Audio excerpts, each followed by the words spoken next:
Cashflow Diary Podcast, episode 139. Welcome to yet another exciting episode of the Cashflow Diary Podcast, the podcast that teaches you insider tips, tactics, and strategies for creating leverage streams of cash flow into your life. Learn from top-performing entrepreneurs, business owners, investors, and thought leaders from across the globe as they share their secrets to success. Like what you learn on this and other Cashflow Diary podcast episodes? Go to learninvestingnow.com and sign up to receive powerful tips and information that will help you succeed as an entrepreneur and investor. Now, here's your host, investor, entrepreneur, business owner, educator, speaker, author, and master facilitator of Robert Kiyosaki's cash flow game, Jay Massey. All right, and welcome to another episode of the Cashflow Diary Podcast. I am your host, Jay Massey. And guess what, guys? Today we are going to talk about cash flow, right? You're surprised, I know. But what we're going to do is we're actually going to mention it in a completely different way you may not have considered. Here's what I mean. I got a question for you. Have you ever considered the idea of investing in foreign real estate? And when I say foreign real estate, what does that actually mean to you? Like right now, if I said the word foreign, what do you think of first? Do you think of something that's, say, I don't know, outside of the US? Or do you think of something that's a little bit closer to home? Because here's the truth of the matter. You may live in, I don't know, Texas. But because you live in Texas, guess what? North Carolina is a foreign market to you.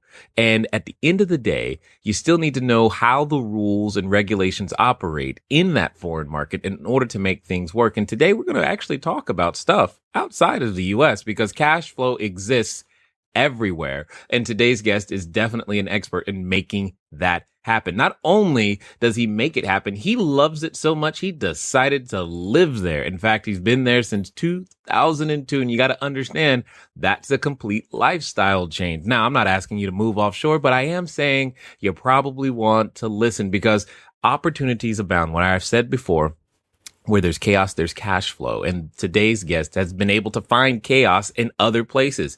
One of the ways he was able to do that is he and his business partner formed a company in 1996, ECI Development, to go out there and make loans and make things happen for people in an international way in Central and South America so that they have the ability to still be able to take advantage of real estate offerings. And he's been doing this for a long time. Could you imagine you have an idea and it eventually becomes a bank?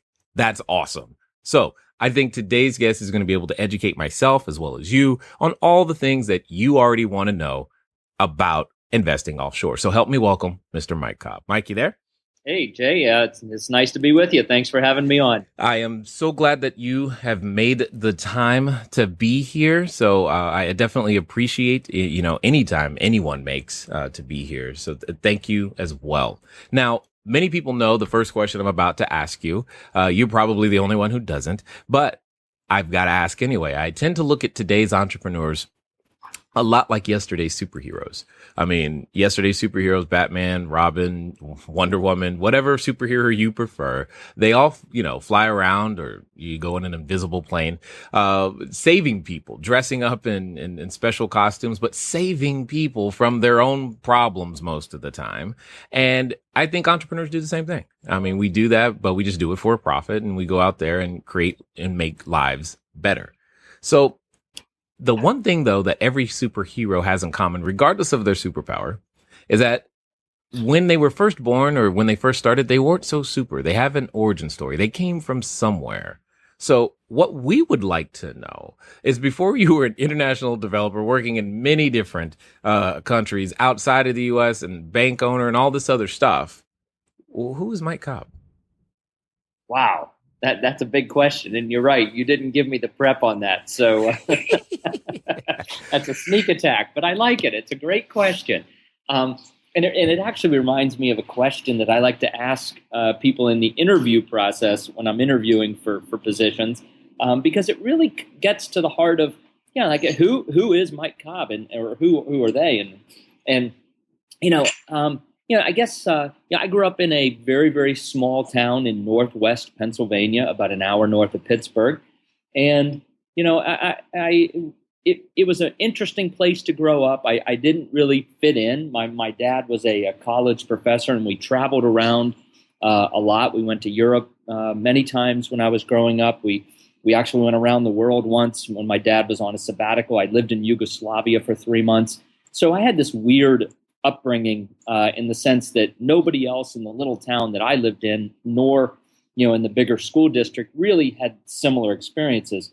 So, I had this incredible internationalization of my childhood, but I grew up in the country. I grew up right on the edge of a small town, and literally my backyard went into a woods that went on for miles and miles and miles. I mean, I explored the woods and never got to the end of it, so to speak. So I had this kind of weird juxtaposition of being in Europe and going around the world, and then living in the woods of Western Pennsylvania. So anyway, that was my childhood, and it positioned me interestingly enough into wanting to stay in the area to go to college. So I went to a little college about 2 hours north of Pittsburgh called Allegheny College. I majored in political science, but did not want to become a lawyer. So right after, yeah, right, I knew I did not want to be a lawyer.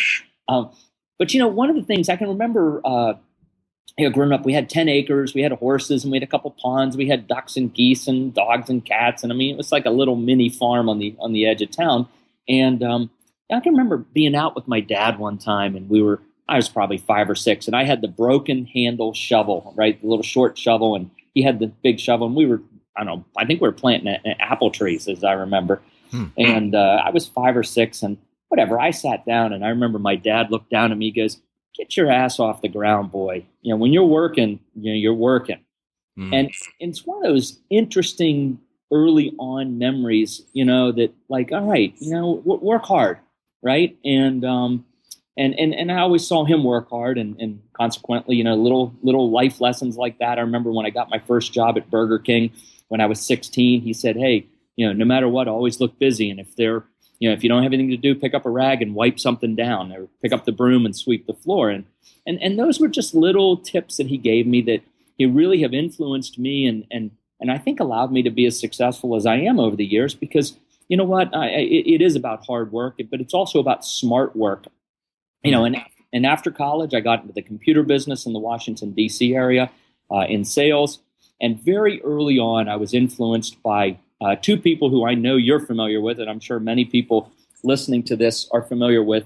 One is a gentleman passed away, I think last year or the year before, Zig Ziglar. Yeah. And I had the opportunity to see Zig many, many times over the last 30 years. And, one of his, one of the most powerful things that I took to heart from what he said was, if you help enough other people get what they want, you can have what you want.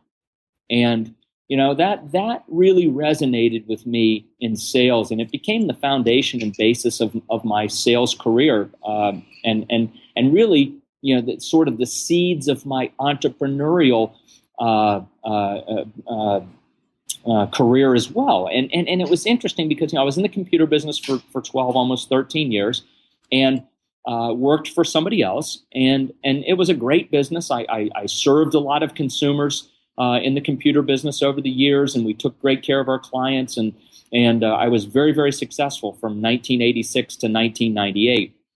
But in 1994, as you mentioned in the intro, I went to Belize with a friend of mine who is a lawyer. He and I went to college. You still need one, even if you don't want to be one. Exactly.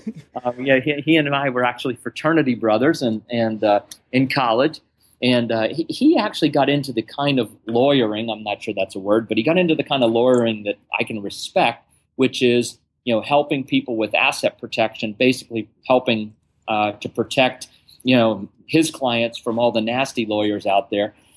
You'll like his joke, Jay. He has a great joke. He says it's the one lawyer out of 100 that gives the others a bad, or it's the 99 lawyers out of 100 that give the other one a bad name. Yeah.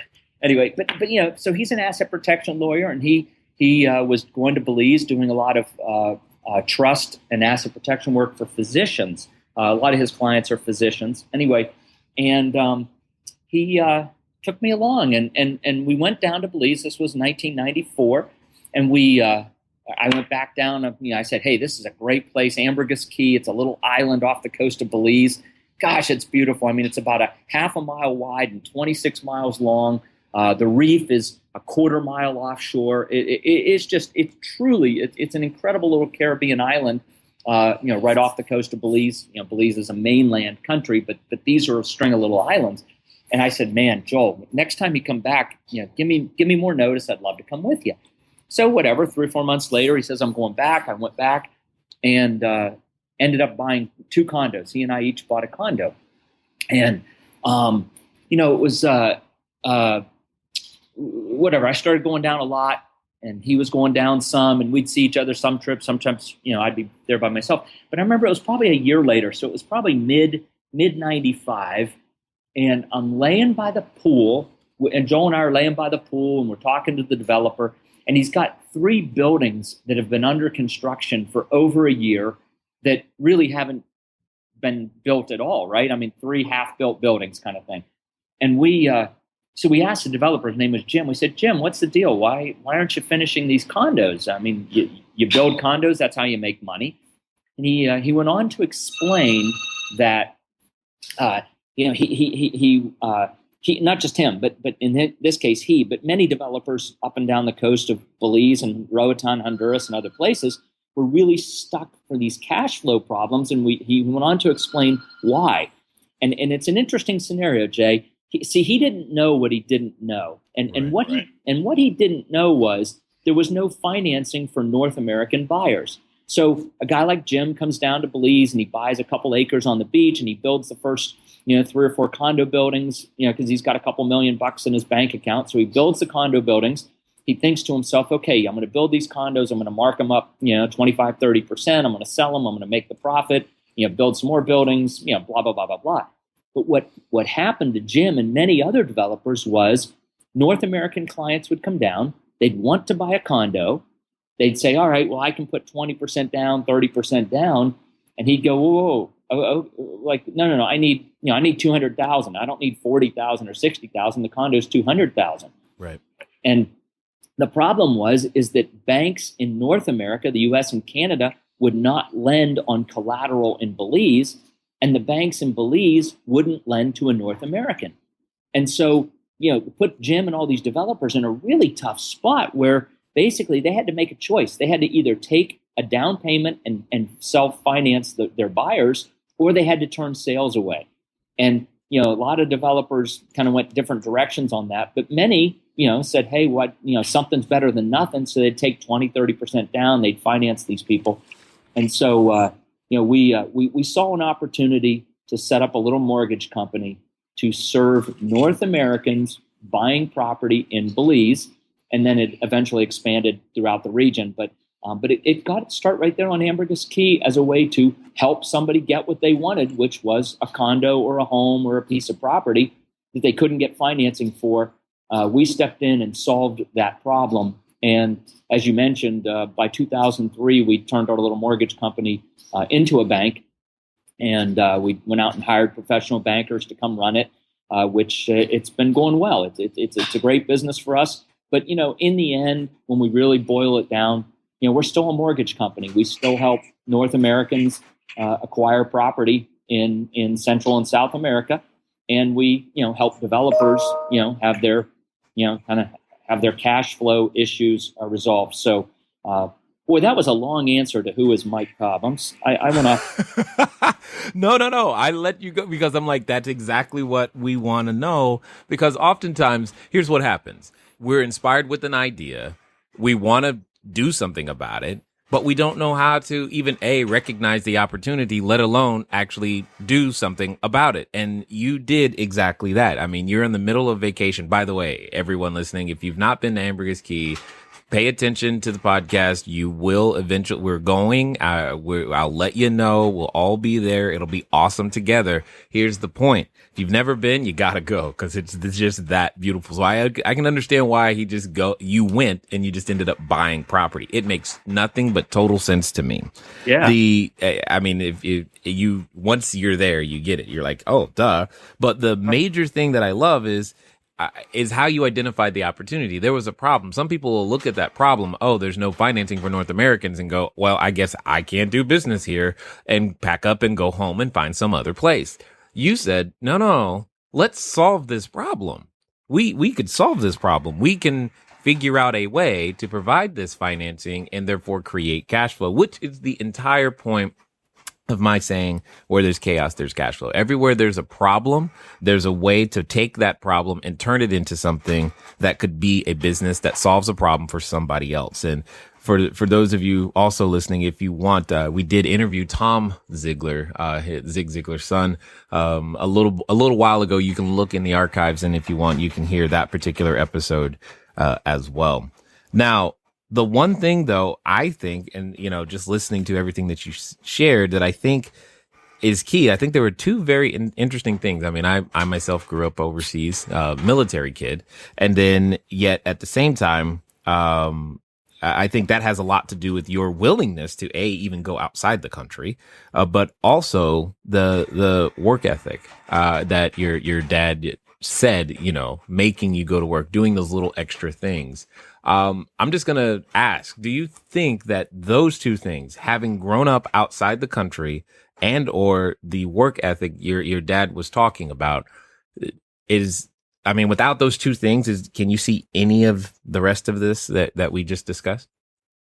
No. And I like to throw one more kind of fun element into this. By the way, let me just back up. I didn't know you had Tom Ziegler on your program. I'm going to go listen to that podcast. I mean, that's just an incredibly wonderful family with a powerful message. And speaking of powerful messages, I think you're delivering a very, very powerful, awesome message that, where there's crisis or chaos or problems, there are incredible opportunities. And that's a powerful, good message to be delivering to the marketplace, Jay. And I thank you for doing that. More people need to be, picking up on it. And I'm sure anyone listening to this podcast probably is, or they, it is self-selecting in that way. Yes. But anyway, the other element, let me just throw the other element into this. And I like to call it, lady luck, right? But Sure. I'm a very spiritual person, and I don't necessarily believe in luck per se as sort of random chance, but call it as you want, luck, fate, being blessed, which I tend to use the word being blessed. But, I think that there's a great saying, the harder I work, the luckier I get. Right. And when I was in the computer business, I had salespeople that worked for me, and I hired a whole bunch of them over the years. And I would tell them that Lady Luck walks down the hallway of life and knocks on everybody's door, but you have to be ready to open it. And so the hard work to me is the preparation for the knock on the door from Lady Luck.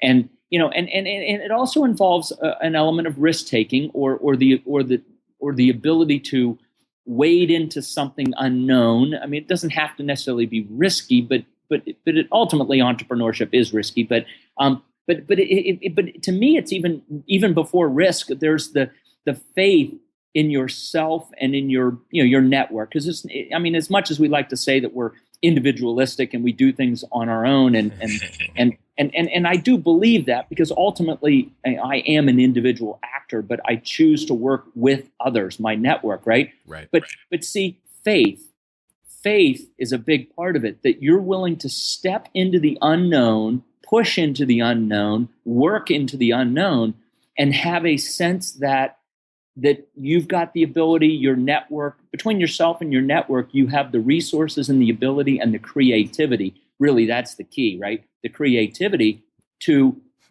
get to the other side. Or, and in fact, I think at the beginning you asked what I did, and I always have a glib answer, sort of my elevator answer ready, but I didn't give it to you, so now I'll throw this one back across the net. Who is Mike Cobb? Mike Cobb is the guy that tames chaos. That's what I do for a living. Right.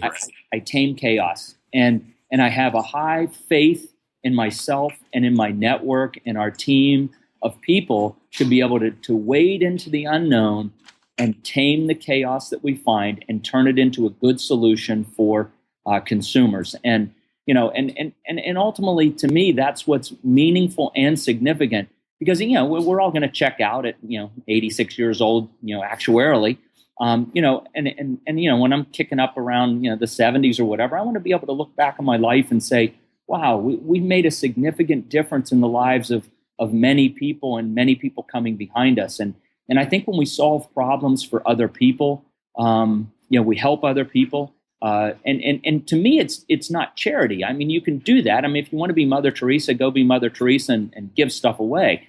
But I'm a free market libertarian capitalist, and so for me, finding economic ways to help other people, earning a profit for doing it. But in the end, it's the helping others that to me gives the meaning and significance to my life and to those around us. So taming chaos, faith that you have the abilities or your network has the abilities to do it, and then lady luck or being blessed with the opportunities that you're ready to conquer because of the hard work that you've put in, the training, right? The calisthenics or whatever you want to call it. No doubt. Well, one of the interesting things that I've learned as becoming an entrepreneur is that, one, it takes courage to first become one, to be willing to face what you just said. See, I know that some of the people listening right now probably just said, you know what, maybe I don't want to be an entrepreneur. And I think that's also good. At least now you know that, hey, we don't always have the answers. We don't always know. In fact, we rarely know. We just know that we're willing to work into that unknown space and figure it out as we go. Often we develop our resources literally on the fly, which some people, that's not comfortable for them, and they don't want to live in that space. And again, total respect for that, because by the time I've created a mess, I need somebody to organize it, and that's usually who that person is. Right. But you bring up this concept of luck, and that is one of my super hot buttons, because people tell me, Jay, you just got lucky. That's right. I'm like, okay, what is that about? I got lucky. There is no part of my story that I feel like was just lucky. And then I ran into a completely different saying or definition of the word luck, and it made me feel a whole lot better. And now I can say, yeah, you're right. I did get lucky. And here's what I simply mean is that now we're laboring under correct knowledge. Laboring under correct knowledge, LUCK, is, okay, yeah, that's true. Once I begin to do that, then I have a shot at actually making that happen. Now, you mentioned something, and I really got to understand, because I know there's a number of people who are probably stuck right there. You were working for someone else, but you eventually didn't. How did you make that jump, develop the courage to make that leap?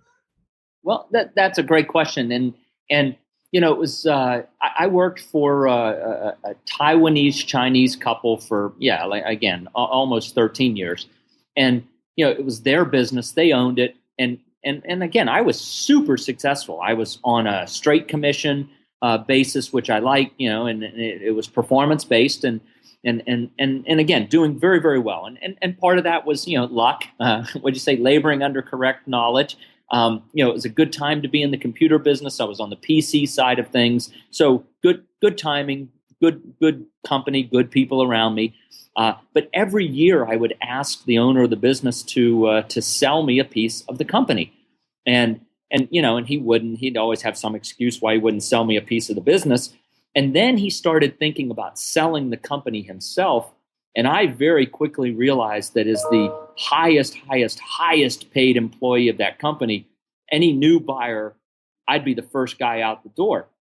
And so, so I started, this was back in the mid 90s. I started looking at how I could develop some of my own non-competitive businesses. Cause I'm a very black and white kind of ethical person. And I didn't want to do anything in the computer business that could even smell of conflict of interest. And not because I cared, what he would think per se, but because I just didn't want to be, work in the middle at all. Right. So this mortgage company in Belize had nothing to do with the computer business. So there was no Yeah. Yeah, I would say that's about as far different as you could possibly get. Yes. Exactly. So no conflict of interest. And it was a pretty simple evening and weekend kind of business because it wasn't a real high, now once we became a bank, it became a very different thing. But yeah, so from 94 to 98, when I was in the computer business working with our mortgage company, I was just doing that. And really by 1998, a couple things had happened. I was on the PC side of things. I could see the new direction of technology. It was moving from the computer more towards the internet, telephony, things like that. And I knew I had to do a major retooling. Hey, by the way, I was a poli-sci major in college, but when I took this job in the computer business, I actually went to Computer Learning Center for a year, 4 nights a week, 6 to 10 at night, and got the equivalent of an associate's degree in electrical engineering so that I could read the trade rags on the computer side of things, right? So again, that's that hard work side, but there were many times that I was able to read one specific trade rag called EE Times, Electrical Engineering Times, and see these chipsets that were in development that I knew that over the course of 12 to 18 months would come into production. And we were able to win contracts because we were able to bid things that were coming down the pike, 12 months, 18 months into the future. So again, that hard work thing. But so when this whole telephony thing was coming up, I kind of thought to myself, gosh, I'm going to have to retool. I'm going to have to, just really relearn a whole bunch of stuff. And quite honestly, I wasn't interested in it. And I was far more interested, in entrepreneurial opportunities that I could do, but also in the region of Central and South America. Being a poli-sci major, it was, it kind of fit. And so in 1998, I left the computer business. Our little mortgage company was, okay, it was a nice little cash flow business, but it certainly wasn't going to support me. But I had a nice bank account from being in the computer business at the right time in the right place. And then in 1998, what we saw was the opportunity to serve people on the real estate side. And if it's okay, Jay, can I take just a minute and talk about what that opportunity was as well? Yeah, absolutely. Yeah. But before we go there, there's a very thing, you've said it a couple of times, and I think some people may totally miss it. And this is key, especially if you went to college in any way, shape, or form. Well, first, before I go there, though, for those of you wondering, when he says trade rags, this is like a magazine. It's what existed before blogs. Okay. So now that we got that covered, the other thing that I want to say is you were educated in, and as you said, political science. That's great. That's wonderful. But you didn't stop. You've been this perpetual student, and you didn't let what you thought you knew stop you from taking advantage of new opportunities. Yeah. And that is key to understand. The world changes. Just because you were educated in something or you knew something at some time that used to be relevant, that doesn't mean you can count on that same something for the entirety of your life. And all you got to do is think about something as simple as typing. Yeah, there was a time where that was actually a valuable, marketable skill. But now between the iPhone and iPad and computers and everything else, you got 2-year-olds who know how to type, simply because they can. And you don't even need to type. You just speak to your phone, and tell it what you want it to type, and then it does. So you just keep that in mind, because I commend you for being that person. I don't run into enough people who have that mindset where, hey, I went to college, I'm done. I did my thing. This is, where I am, and give me my reward now. You clearly don't have that attitude. Are you tired of letting good cash flow generating ideas go to waste? Go to cashflowdiary.com/ready to apply for a complimentary, yes, that means free, one-on-one breakthrough session. Take action now. Go to cashflowdiary.com/ready. Again, that's cashflowdiary.com/ready. Before we get back to today's episode of the Cashflow Diary podcast, your host, Jay Massey, has some important insights to share with you. Okay, I got a question for you. I want to let you learn how to go out there and raise some capital, do some apartment buildings, find deals at discounts, and I want to do that free for you for 30 days. Would you do that for me? Would you let me teach you for 30 days exactly how to go do those things? If so, this is what I need you to do. Go over to cashflowdiary.com/reviews, REVIEWS. Cashflowdiary.com/reviews. Leave a review for the show. And what I'm going to do is give you complimentary 30-day access to our information that allows you to go out there and learn how to raise capital. Most importantly, get apartment deals done, as well as single family. Find these deals at discounts. And if you've ever wondered how to use the profit analysis quadrant, now is your time to go find out how. Go over to cashflowdiary.com/reviews. Now, let's get back to the rest of this interview. I think a healthy curiosity is a wonderful attribute. And in fact, again, when I'm hiring, I'm asking questions that kind of dig for a lot of different things, but curiosity is one of them, because a healthy curiosity means you never stop learning, or you never stop wanting to learn, and you pursue knowledge, even if it's just for knowledge's sake. It's a worthwhile pursuit.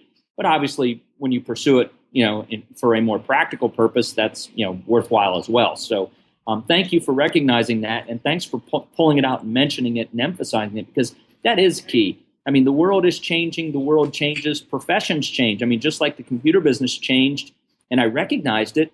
But then I had a choice, and it was a conscious choice. Do I want to retool and relearn, or do I want to move and learn about something else?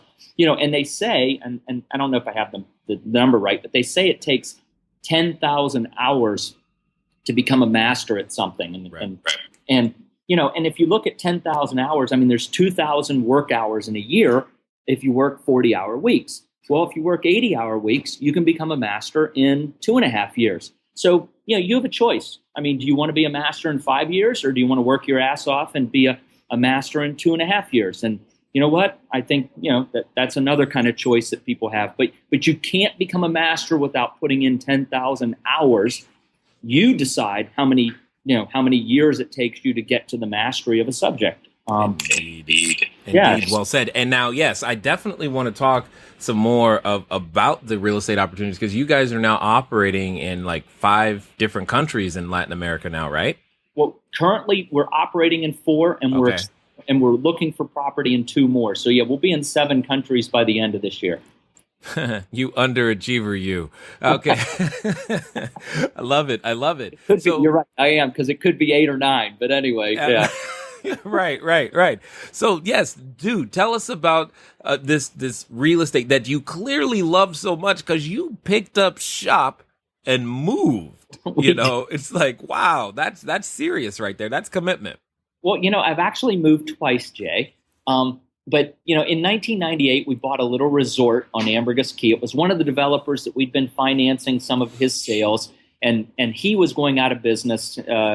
Unfortunately, Ambergris Key, attracts a lot of, people who are wanting to sit on a bar stool, and they think, owning a resort and running a resort, they can manage it from the bar stool, and many of them don't make it. And he was one of them.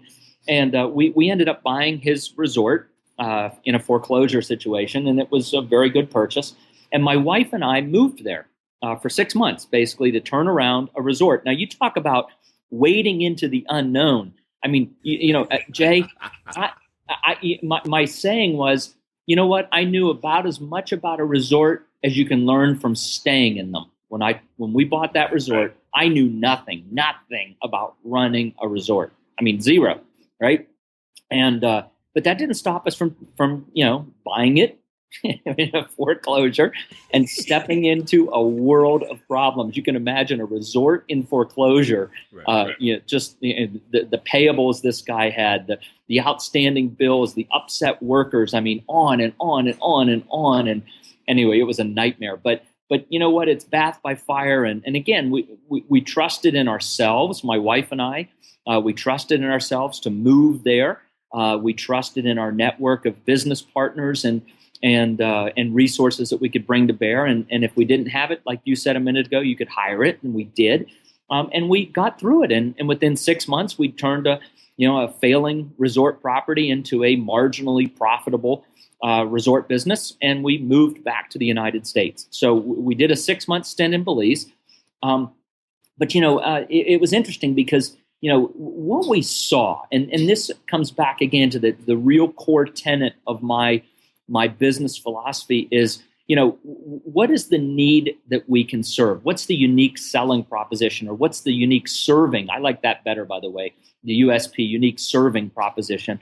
But and that was this, that if you had $1 million, just pick a number, but if you had big money, if you had $1 million, you could go to the Cayman Islands, you could go to Bermuda, you could go to Bahamas, you could go to Costa Rica, and you could buy something really nice that met North American standards. But if you were middle class, if you had $150,000, $200,000, and you wanted to go buy a property in same place, you probably couldn't do anything in the Caymans for $200,000. But anyway, but Central America, South America, you had a couple $100,000, and you wanted to have North American standard product.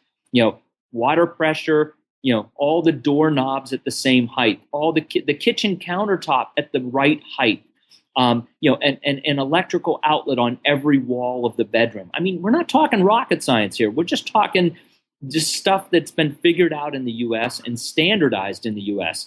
And so if you had $200,000 and you came to Belize, for example, or Roatan or Nicaragua or Costa Rica, you had to settle. You had to settle for something less than North American standard, because nobody was building $150,000 product for middle class North Americans that met a North American standard. Again, if you had $1 million, you got a North American standard product.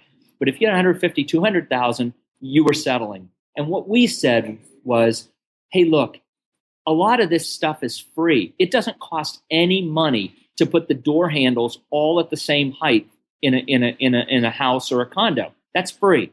It doesn't cost anything to put the kitchen countertop at the height that North Americans are accustomed to. It costs like another $3 or $4, maybe $10. It probably costs $10 to put an outlet on every wall of the bedroom, right? I mean, so we're talking about these little non-cost things that change the quality of life. Water pressure, that actually costs a little bit more money, but water, but water pressure is a pretty high quality of life thing. Anyway, so we said, look, with just a little bit of money, we can charge, say 10% more than our competitors, but deliver a product that's 20 or 30% more comfortable and familiar and better, we believe. And so we said that this is another way we can serve North American consumers. So we had the finance side to help them buy the products that they were looking for. But again, because we were helping them buy products that we would go and evaluate, because we're giving a loan, we're going to go see the collateral, right? So we'd walk in and I'd be shaking my head going, oh my gosh, I mean, this is crazy. And so we said, we can do better. And so we did. We started a real estate company to do better. And that's really how ECI Development was formed, was to provide a North American standard product. And when we looked at the marketplace in the U.S., we said, who really nailed this? Who got it right in the United States? And Del Webb, Del Webb, for some of your folks, especially in the southern part of the United States, would know the Del Webb brand, Sun City. He started out in Phoenix, Arizona. And what Del Webb understood, he had 3 strokes of genius. One, that people were going to want warm weather retirement, and a lot of folks did, moving out of the northern United States and out of Canada. They wanted someplace warm in the winter. But his real that was a stroke of genius, because he was the first to really understand that. But he had 2 other strokes of genius.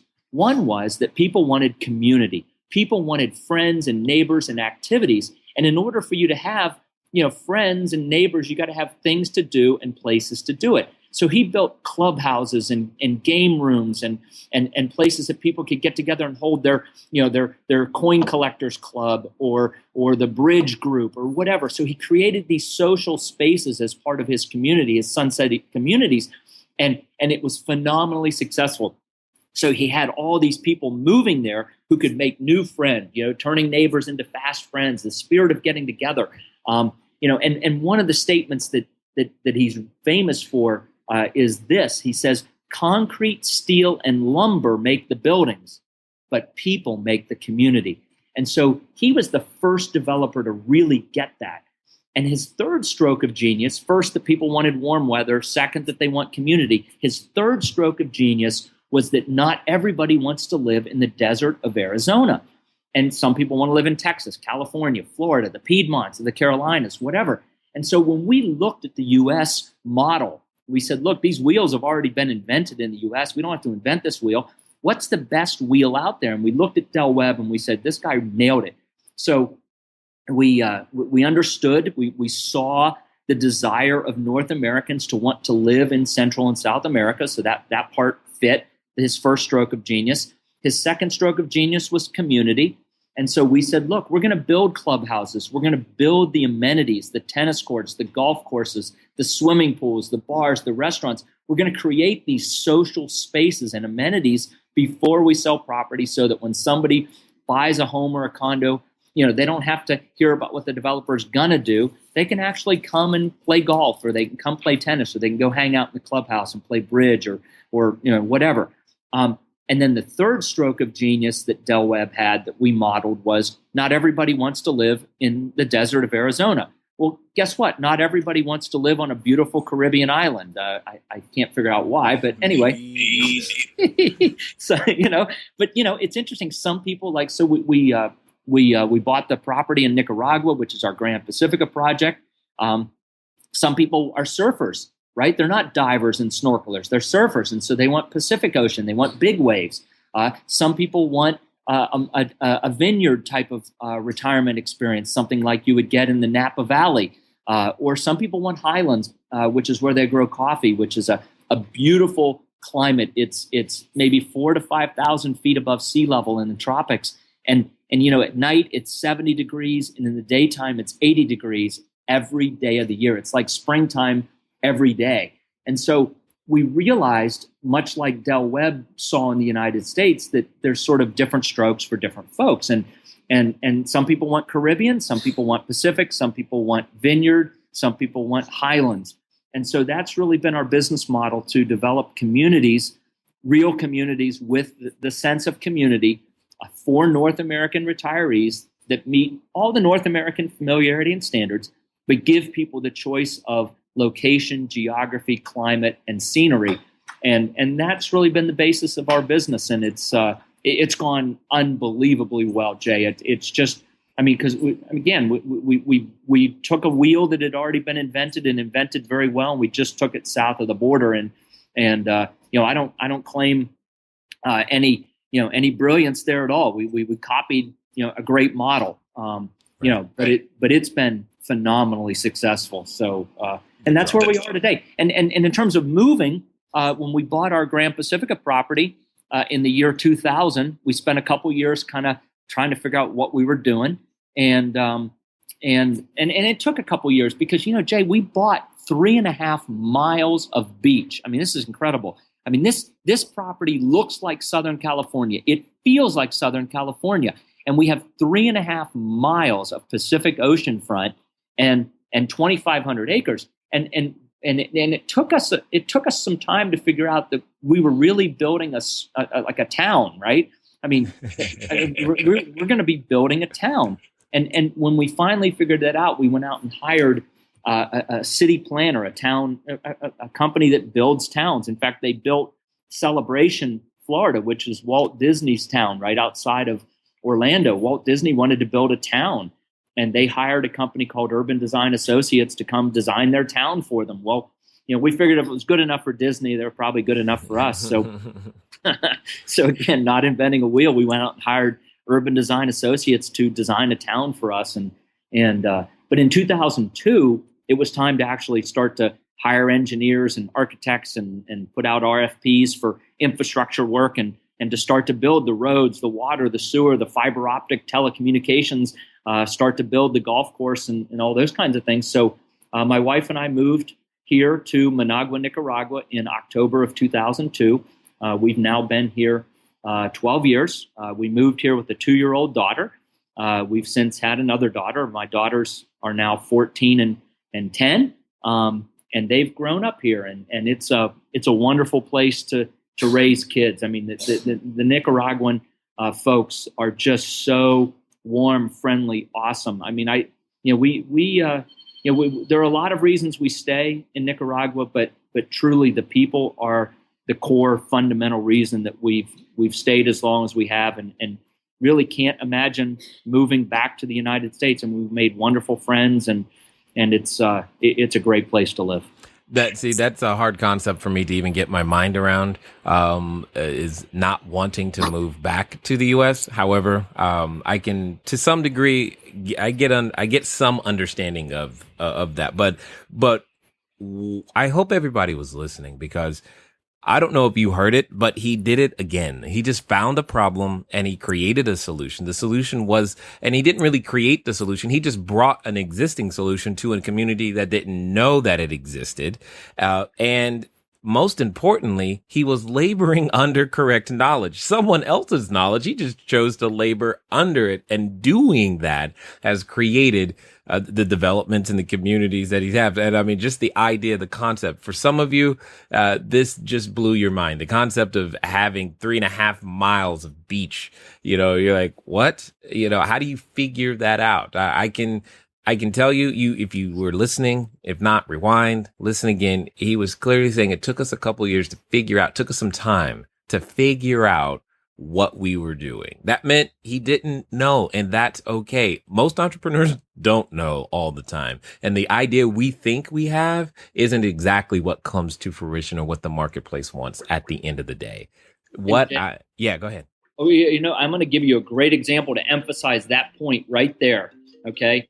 And a humbleness, which is so key. So it was probably 2001. We'd owned the property for about a year.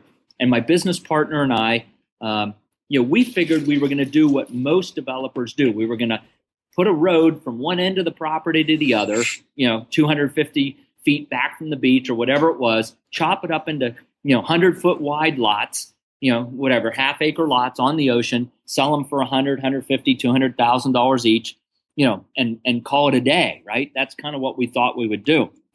And I can remember we were sitting in a board meeting.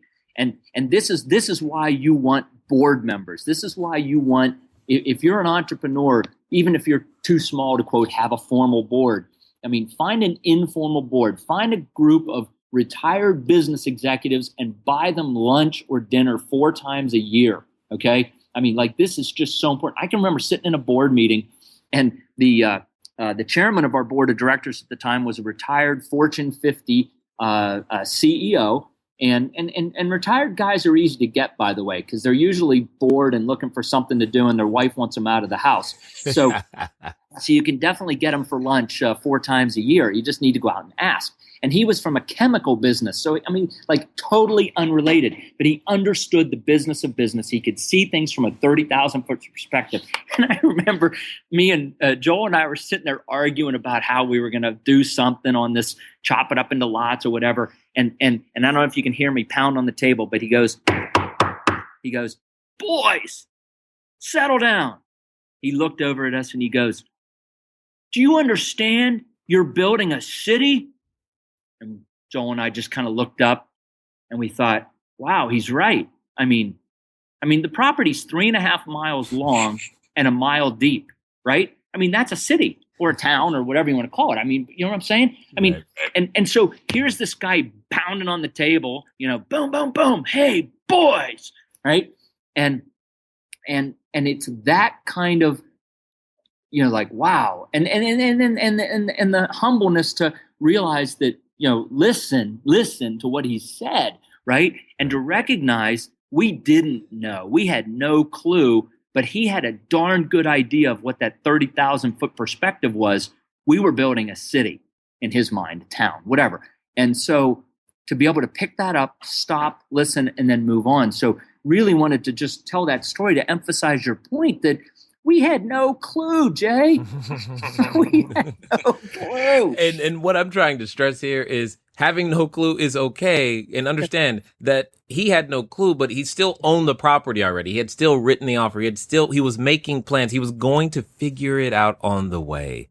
Don't let what you don't know stop you from taking the action you should do today. Absolutely. Go ahead. And bring in some old people who've been times make sure you're keeping your eye, on the forest. Yeah, go to Sun City. In fact, I'm sure there's a few there that might be willing to help you out for sure as you continue to go through. Now, there's so many things that you guys are into, the international plays and all this other stuff. As we come to a close here, I've got to ask the question: how does someone who's been listening going, yeah, this sounds like, something I'd want to find out more about, what's their best course of action? Well, easy. Come visit the ecidevelopment.com website and take a look. It's the portal that'll get you to the information about properties in Belize, properties in Nicaragua, property in Costa Rica, property in Panama. If you fill out an inquiry form, we'll add you to our newsletters. We send out a weekly newsletter called Hemispheres, which kind of touches on all of the different countries. It touches on banking. It touches on entrepreneurial opportunities offshore. So we publish that weekly. It's an e-newsletter. We publish a monthly newsletter on Nicaragua and in Belize. We'll be starting up our monthly Panama and Costa Rica publications as well. So again, that's the easiest way, Jay. And then the best thing to do would be come visit. I know you're thinking about putting a trip to Ambergris Caye together, and we get that figured out and get some dates. I think, I can tell you that it's always more fun to come with other people who share a similar philosophy, an entrepreneurial philosophy, because you know what? The experience in and of itself is great. The experience when shared with others is phenomenal. And obviously spending time with you, Jay, will be a great thing. And I'll be there and we'll have a lot of fun. We'll go snorkeling. We'll do a sunset catamaran. We'll do a rooftop cocktail on top of Key Bank. We'll just have a great time and we'll enjoy the company of one another. And yeah, we'll look at real estate opportunities. Some of them will be ours, but it's an island. I mean, you're not hostage. Run around, jump on a golf cart, and go look at other real estate opportunities. But there are great opportunities to be seen there. But again, coming with you, coming with some other folks, I think a shared experience just takes it from great to awesome. Indeed, 100%. And now I've got to ask that final closing question, because I know many are wanting to hear your perspective on this as well. There's probably someone listening, or someone who's maybe listening for the first time or even the 100th time, who's considering, I want to become one of these superheroes, one of these entrepreneurs, one of these people who can identify problems and begin to solve them for other people and create solutions that generate profits and jobs and housing and all this other stuff. I want to do this. What would you say to that person who's having that thought or feeling that way, like their idea could actually make it in the marketplace? What would you say to them if they were sitting in front of you right now? I mean, sort of the glib answer is the Nike "just do it," right? And right. I think ultimately that really is it. Just do it, right? But that's too simplistic. It doesn't really encompass the complexities of what it really takes to just do it. And I think courage. You used the word courage, and I think that's right. I think it is courage. Because, courage is not the absence of fear. Fear is something natural and healthy. It's a warning mechanism that our brain gives us. Whoa, be careful here, right? Courage is the action of continuing on despite fear, okay, using fear as a guide post to say, hey, don't stray too far off the path here. Let's really think this twice, or measure twice, cut once. I mean, there's a lot of things, right? But having the courage to proceed, but then ultimately, I think the faith, because it is a faith thing, right? To say, hey, I have the ability, or I have the resources, or I can tap into the resources to achieve this objective, and then always assume it's going to be twice as difficult as you imagine. It's going to take twice as long as you imagine, and it's going to cost twice as much as you imagine. And so give yourself lots of margins of error to deal, and then persistence. I mean, so courage, faith, and persistence, I think, are probably the three attributes. But in the end, Nike had it right. just do it. And he goes, you can do the analysis to paralysis, and that's, that doesn't do it. At some point, you just got to shove off and have faith. Indeed, very much. Well, I definitely want to thank you for investing your time here with the Cashflow Diary audience today. Indeed. Jay, thanks for having me. All right, ladies and gentlemen, you know what time it is. It is time for you to move at the speed of instruction. What does that mean today? It means if even the slightest thing pricked your interest, you're like, ooh, I can have a Napa Valley experience, but internationally at a great price. Yeah, that means you're going over to ECI Development right now. You want to begin to figure these things out. What are you going to do? Where are you going to go? Go see the world. Having grown up internationally myself, I'm telling you, it is a great experience. If you've never been outside of the U.S., hey, go. You never know who you're going to meet, what you may find, or more importantly, what opportunities lie ahead. It's been fun talking to you again. I look forward to talking to you soon. Until next time.